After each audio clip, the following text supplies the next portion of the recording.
Some adventurers attack, some adventurers defend, but they all have one thing in common. They are all vulnerable to death.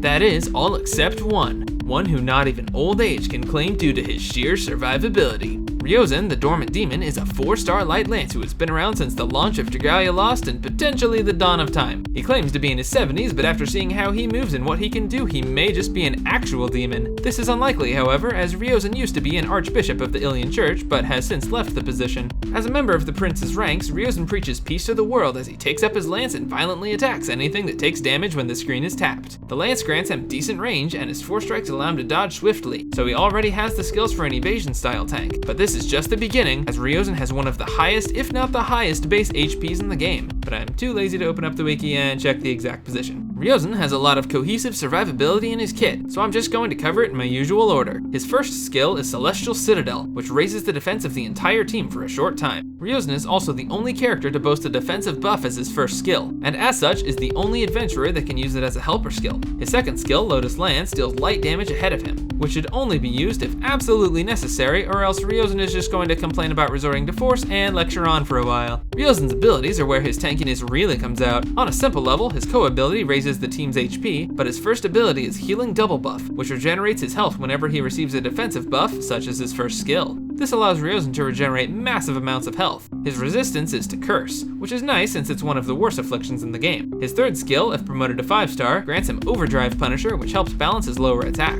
At 5-star, and maybe even at 4-star, Ryozen is also theoretically viable for the upcoming High Zodiarch, and if he ends up having a high HP threshold, Ryozen is going to be a pretty good choice. I've heard tell of a strategy where Ryozen uses some strange blue and yellow wings to fly into other dimensions to team up with 3 other Ryozens to take on High Zodiarch using nothing but double buffs to heal.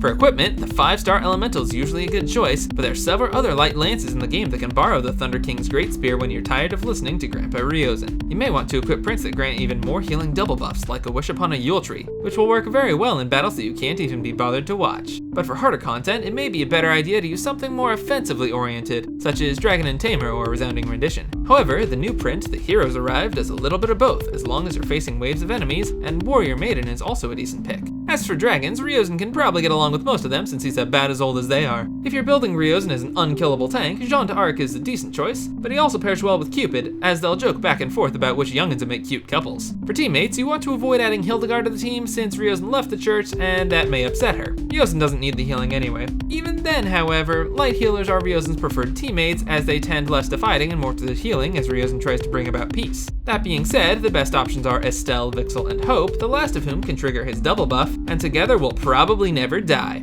And also might never succeed, but hey, you win some, you lose some. Wait a minute. In summary, Ryozen has what is probably the highest survivability of all adventurers due to his defensive weapon class and defensive abilities. He's as old as they come with wisdom to match, and may even low-key be a ninja. Light blade Ryozen ult, please. But this immortality comes at a price, as the prince and his comrades now have to live with Immortal Grandpa for the rest of eternity.